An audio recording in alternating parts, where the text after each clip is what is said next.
I never went to hair school because I'm hyperallergenic. Have been since I was 16 years old when my mom passed away. It was a bodily reaction. I became allergic to the extensions I was using that I've been using for most of my life. I was allergic to the silicone conditioners, all of the creams. I had to throw out all my products.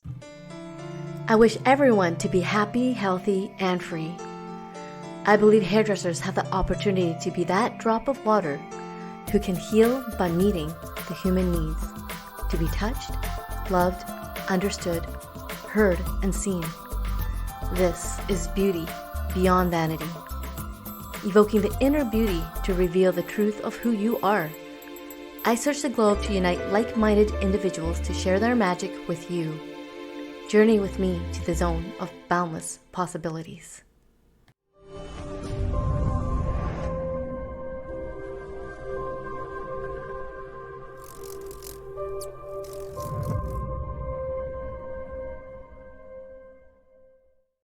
I just want to say thank you so much for coming, Michal Harewood, onto The Conscious Hairdresser. We are just going to dive in deep with going to find beauty beyond vanity. And I am so, so honored to have you here today. You are from Montreal, Canada, and your salon is called Inheritance. You specialize in curls and also bringing hair back. And I heard that you have read over 1,000 scientific articles on how to bring hair back, hair in general. So please share with me who you are. So, yes, my name is Michal Harewood. Born and raised in Montreal, Canada, and then in the Eastern Townships until the age of 17 when I came back to Montreal. I'm hyperallergenic, so I'm allergic to a lot of the chemicals that are in hair schools. And I was in political science before I was actually asked to be part of a salon and cater to exclusively curly hair. Um, Knowing that I had no education in hair, I decided that because I was hyperallergenic, that I would do my own study basis. And I've read over 1,000 medical journals in hair. And so the difference between hair school and medical journals is that they go way deeper beyond surface layer information. And then you have to accumulate everything and then deduce. By doing these deductions, I was able to help create processes, forms of analysts, ways of asking questions in order to help my client with a treatment plan and then reach their hair goals, okay, in a way that I could educate people in a practical way. If you don't have the language of what you're speaking about or who you're speaking to, you're not able to effectively transfer information. And that's where the Inheritance Academy is. You had to grow into that. It's something that was necessary because um, schools, the hair industry is not necessarily interested in actually changing the way they talk about hair. But instead of thinking of it as a problem now, I just think that we're just going to be solving an issue, but that's going to benefit everybody. Yeah, I think it's kind of like bringing in a whole new culture, like a whole new way of doing things. It's almost like a different kind of hair industry. And I feel like the holistic hair industry is growing. And that is, of course, my passion and why you're here today. I am so, being a hairdresser for 30 years, I'm so passionate about humans and how we can help make their life better. Absolutely. And I feel that you are totally doing such an amazing job with, I'm very, very curious about the hair loss, where you were saying that you've actually helped people bring their hair back, even if they're shiny bald? Absolutely. Um, I have a genetic disorder that when my hair falls out, it's caused from being overly stressed. And it has to do with something, most likely relationships. Anytime I have a relationship loss or there's a problem in a relationship that I have, my hair comes out. And so, especially during the pandemic where I had lost my work because I had to stay home, and I was not able to actually have relationships with my clients because it was cut off, my hair started to fall off. And so I embraced it. And that's why I'm bald, but I'm also studying it further. I think anything that happens to me, I'm able to study. For other people, so our salon is catered to everybody. Unfortunately, I have to say those kinds of things because when they see me, they see a Black person, a Black body, but we cater to everybody. My studies lead to the result that everybody is curly. Everybody has a variation in their diameter, and that variation can clump with the surrounding variations around it in a most beautiful way.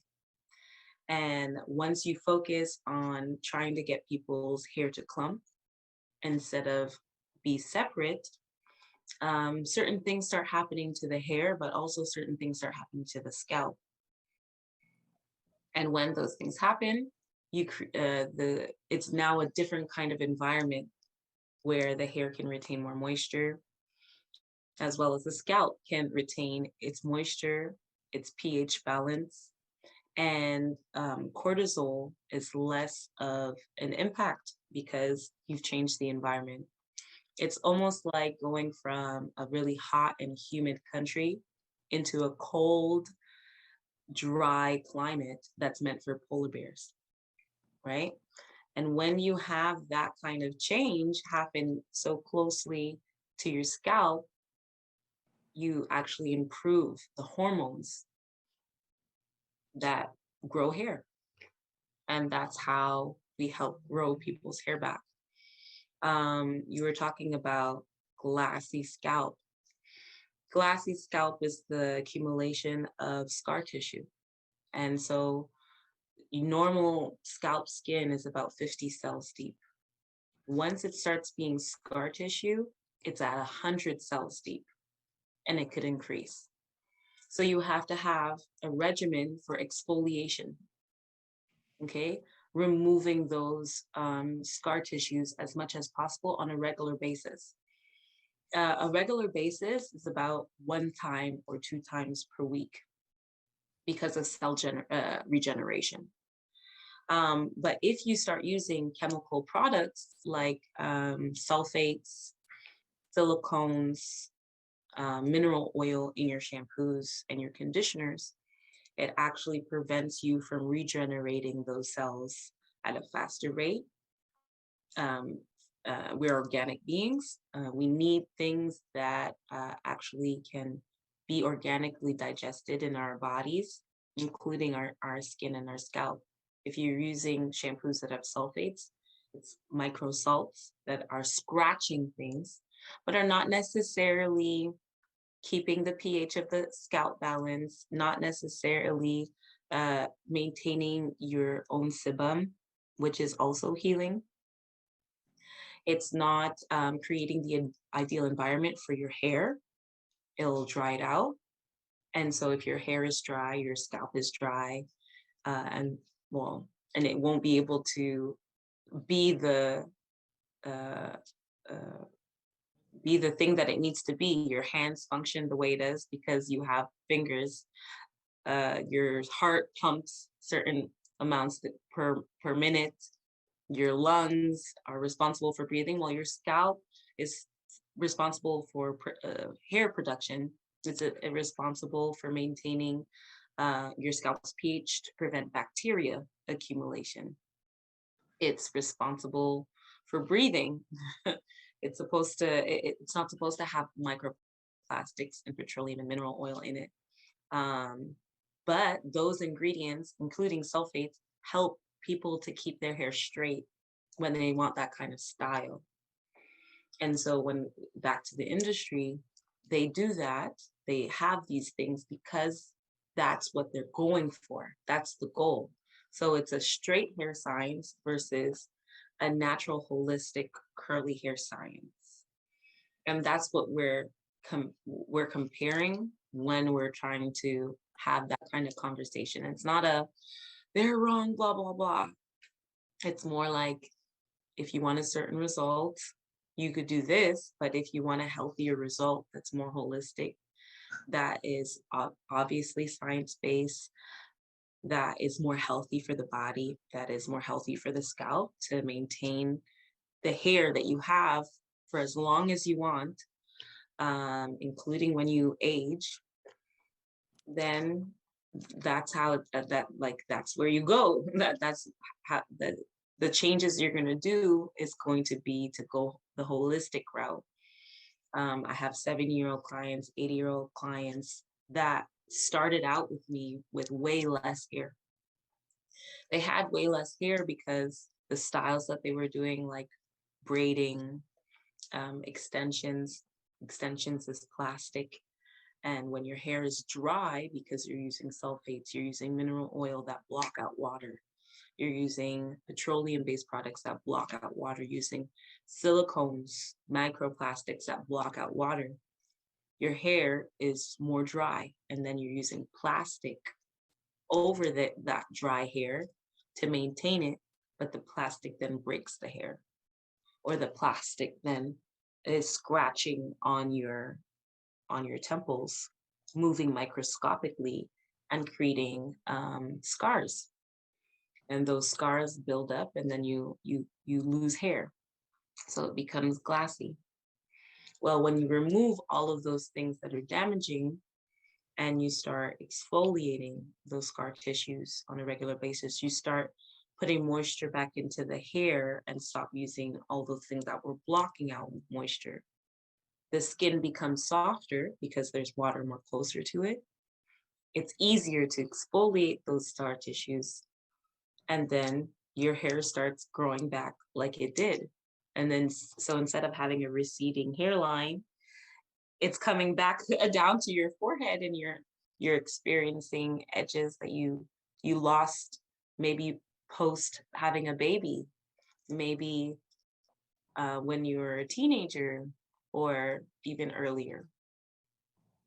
And when people start getting back their hair and start feeling younger again, their whole image about themselves changes. They become more confident. They actually change. And when you're able to change their lives, they're able to tell everybody about it. And basically within 10 years, we've serviced over 20,000 clients that are all over the world, from every nationality and ethnicity. And I'm definitely most grateful to be responsible for this work. And I think being able to just, repeat over and over how important it is to not use chemicals as a form of self-care, it's going to bring back a lot of people's hair life back, and they're going to be able to experience, better hair days, and they're going to be less frustrated when they go into salons. They're not going to cry when they leave and have the most traumatizing experiences. Most of my clients are trauma clients. They've been traumatized from years of not knowing how to take care of their hair and having bacterial infections because they stopped drying their hair with heat, or they had their pH has been through the roof instead of acidic because of the products that they're using. And so they itch, it's aching. Some of my clients, when I started using apple cider vinegar, on them because I wanted to decrease the pH of their scalp. They're like, "What did you do? My scalp all of a sudden is not aching." And I'm like, "Hold up, we just had a consultation. You didn't tell me your scalp was aching." They thought that was normal. They thought it was normal that their scalp hurt, that something physically on their body was hurting, and that it was normal. And a lot of like women, we go through, pain once a month. At least some of us do. And so sometimes we think pain is normal. But when it's on another part of your body, we have to, pick up that it's a red flag for something that's not going right. And it's not like everyone has the type of culture to discuss pain publicly. And so it's important to know that these questions in your consultation are so important. They can solve a lot of issues, prevent your client from spending money um, down the line and realizing later on that they could have had a treatment that helped solve their issue way before. So yeah, like that's a long and short of it, but I don't like going too deep for people who are new to information like this, because it's I don't want it to be too complex. But I know that when people are once interested in it, they'll be able to actually study and progress. Right? At Inheritance, we have categories. When you start out, you're in curl initiation. You start off as an analyst and working with products and the hair. No regimens, no treatment plans. You understand that language, and then you move on to curl a curl apprentice, and then you move on to curl professional, where your knowledge gets deepened, and then you go into curl expert, and then senior, and then you're able to become a trainer. I think we learned that you cannot speed up the process because it's completely new information. And once you've helped enough people, you could see the transition in their hair, which just teaches you more. And so that's why we're just going to go progressively. But I'm open to answering any pertinent questions that you have, because I think it's important to re-educate ourselves. I do have some burning questions. I'm sure people want to know if, say, someone like you were to help them start this program, how long does it take for someone's hair to come back? Okay, If so they did all great the homework. question. Great question. Okay, so the first question is, how do they get on this journey of understanding? So our academy is going to be for everybody, for end user clients. It's going to be an app. So people sign up to this app, they answer a couple of questions, which answers their curl ID. Once we understand their curl ID, they're going to have a specific regimen and certain products that are dedicated to their hair that they could understand why they should use it. After that, they get the video for their hair type, and they relearn how to wash their hair. If they now want to take a more of a course, something that will help them help other people, then the first program is the analyst program. And then if they're already a professional like yourself, you would go straight into a professional program. Okay, so you would get your modules, you learn at your own pace, and then you get certified as a curl expert at the end. Color certifications is another branch, and loctician branch is a different certification, because it's just too much information. It's cutting is another program, because you need to know how to wash all hair types before learning how to cut, because also cutting is a whole different experience. It is not the way that we're usually taught in schools, cutting wet. or cutting dry or cutting with scissors that have combs in it, or using a comb during a cut. We don't do any of that because we consider the curl as the goal. And if we're trying to separate the hair, it's not a curly cut. You cannot have the same results. It changes the way the hair grows, which makes the scalp more dry. So it's a completely different way of understanding of how to style and cut hair. And so we separated it up into parts. So there's going to be things dedicated to the end user and then things dedicated to professionals, and as well as parents. We have a course just for parents. Um, if I hope that that answers all the questions. I guess my question was, how long would it take for a client that is going to learn?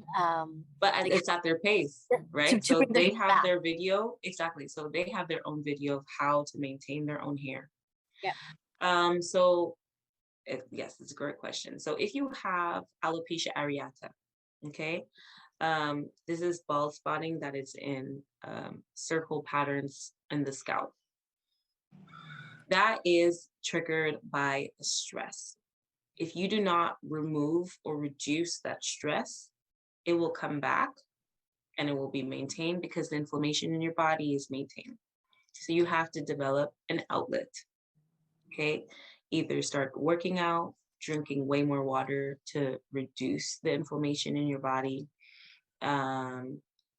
drink anti-inflammatory teas such as turmeric, and then switch all of your products to healthier products. Most likely you're going to be doing also detoxes with bentonite clay to remove the toxins at least 1 to 2 times a month. On your scalp. Is that on your scalp? You could do obviously for the rest of your body because, cortisol is just not concentrated in one area. That's where your body decided to be the most inflamed. Some people, it's their heart that becomes inflamed. Some people, it's their lungs. Some people, it's their extremities. Okay. Some people, they go blind. Some people, get swelling in the face. Some people, it's their tonsils that get inflamed. Okay. It's your body decided to inflame in one area. Okay, so the clay is only for the outside, not, you don't drink the clay. You don't drink the clay. Yeah. No. Only for the outside to pull out whatever it is inside out. Right? Because you don't want it messing with your gallbladder. You don't want these clays to mess up your digestive system, especially if there's tons of plaque in your digestive system. Clay will just get attached to those plaques. So it's best to do it from the outside. If you have that, you have to do certain things before I could tell you it will go away. But it does go away. Areata is like that. It will go away. I don't suggest that people do biopsies because biopsies create deeper scar tissues and that's hard to get rid of. And once your hair starts growing, it will hurt because it's growing from a place that's even more scarred. Now, if you have alopecia from genetics, okay, you have to catch it earlier on, okay? Male pattern baldness, women pattern baldness, okay? If you have inflammation in the scalp, which that is inflammation, obviously everything that I said before, you need to start doing.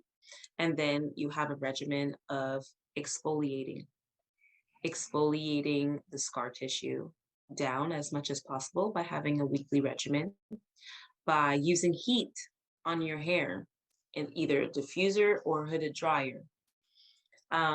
We have to understand that the hair was created in a hot environment in Pangea, okay? And so we need humidity to retain because that's what's going to soften the scalp. So we need that to be in the hair. And we also need heat. Heat helps with blood circulation. And when you have more blood circulation, more hair can grow. And a lot of the time I see my clients air dry, which creates blue scalp, which is a low blood circulation environment. So your hair is already not growing uh, in healthy. It's not growing as much as it could be because you lowered your blood circulation.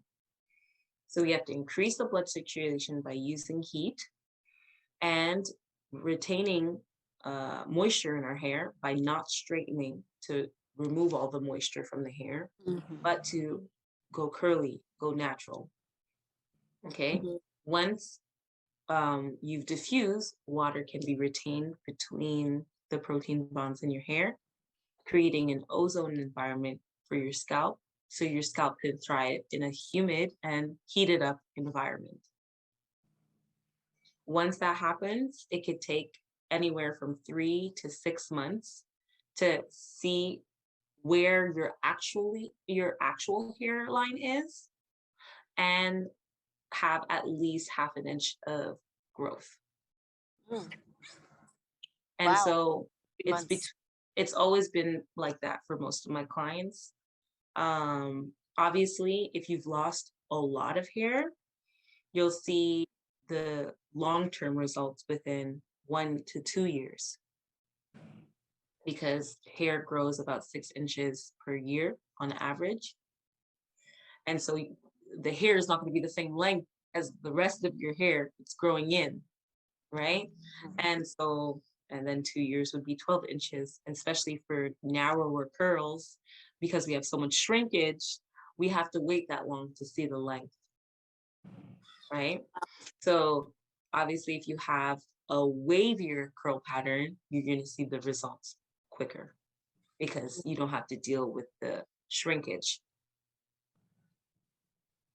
What does the shrinkage mean? Okay, so curls shrink. So when Okay. you clump your hair together, okay, it'll become wavy, which is straight and wavy. This will curl up. And so that's what I'm talking about when we talk about shrinkage. And everyone has it. It's just a variation of shrinkage. The wavier your hair is, the least it will shrink. The more curlier your hair is when clumped, the more it will shrink.